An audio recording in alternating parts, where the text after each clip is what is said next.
So for those of you who have been following me for a while, you remember I did a series back in the day called Ask Emily. And I basically just asked you to send me in questions and then I answered them, but the whole setting felt so formal and forced. I would like sit there at the couch answering everything, and if I messed up, I would like start over. Anyway, this is basically it again.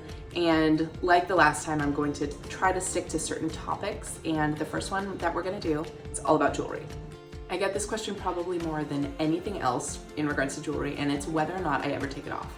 And the answer is no, not really. I mean, I do change out my earrings pretty frequently, but I have a lot of rings, lots of bracelets that I have on, and I just don't remove them. I know that it's probably not great in terms of keeping things clean and having things like not break, because like I do miss diamonds occasionally, that kind of thing, but I just feel like if I'm taking things on and off, there's a chance, A, that I might lose things, which I'm terrified of because a lot of the things that I wear are family heirlooms.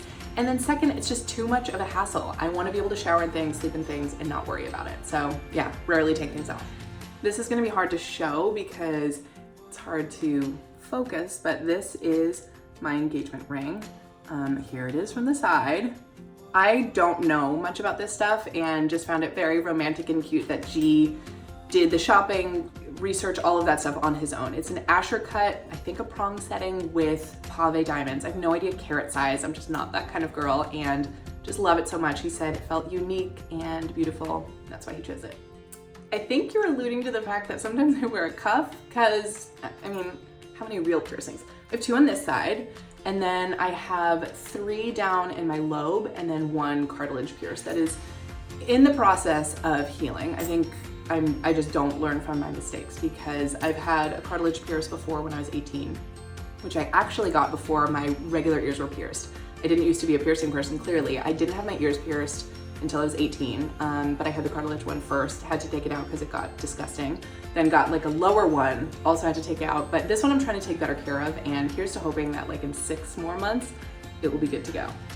So when it comes to piercing places in LA, I've gone to random like tattoo parlors that have good reviews on Yelp because all I care about are things that are really clean because I pretty much know where I want things to be. But I would recommend anytime you see something with like a piercing party with a jewelry designer that you really like, I think that's always a good place to do it. I've done it with The Last Line, and I know Jackie Aish does them. So if you are in a city that has really great jewelry designers, keep a lookout for that. So it was kind of a process figuring out how to layer all my rings. And as you can see, it's a look, but one that I really love and get so many compliments on, which is sweet. And I think you just kind of have to try different things out. Sometimes I even will try things out, take a picture and then step away from it and then look at it another time to see if it actually works. But kind of just like more is more. Some fingers have 3 rings, some have 2, some have 1. I think it's just about the mix and match. So a lot of the time, this is exactly what my ear looks like.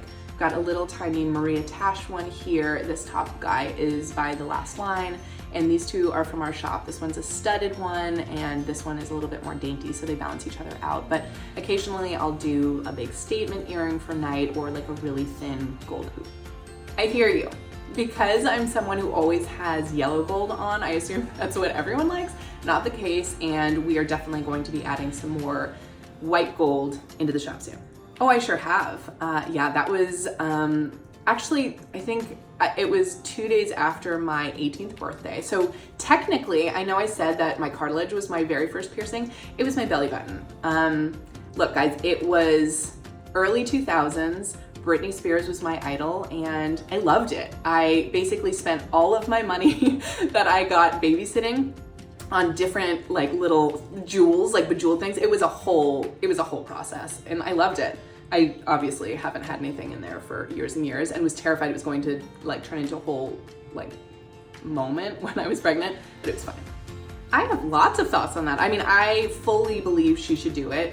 The problem is, number 1, she still works, and number 2, the things that she does, because she's not like a professional metalsmith, things take her so long. So if she was actually to make things for profit, I feel like she would be charging $1 bajillion for every single piece. But she makes things with love and I adore them, and wearing her jewelry is one of my all-time favorite things.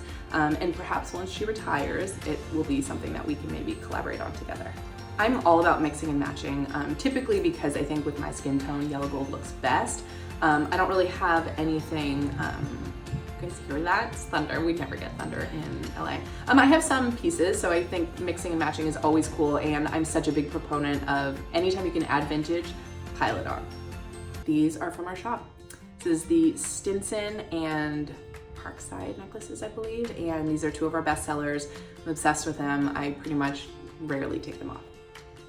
The one piece I never take off is my gold chain link bracelet. Belonged to my grandfather, who is Hungarian, and I love him more than anything, and so wearing it, it's one of those things that I feel close to him, and because it gets so many compliments, it's one of those things that I then get to tell the story of him and how I came to get it, so it's definitely my favorite piece. You always want to splurge on things that are timeless and classic that you're going to wear forever. This little diamond ring I bought after a bad breakup in my early 20s, and I remember just wanting a piece to feel empowered and that I could take care of myself and that I didn't need to wait for a guy to get a diamond ring. And then have more fun with frivolous pieces, like vintage is a great place to add a little flair, and other trendier items. This is the bane of my existence because I love really thin necklaces and they just have a tendency to just get into a massive clump no matter what. I try to handle it every single morning when I get up. That's typically the time that I look at it and try to figure out and just kind of go backwards and get there and then just kind of shimmy your fingers to the back, I guess, to try to like break it up if they've become too intertwined. And I find that if I do it once a day, it doesn't turn into that like colossal mess where you can't even manage it.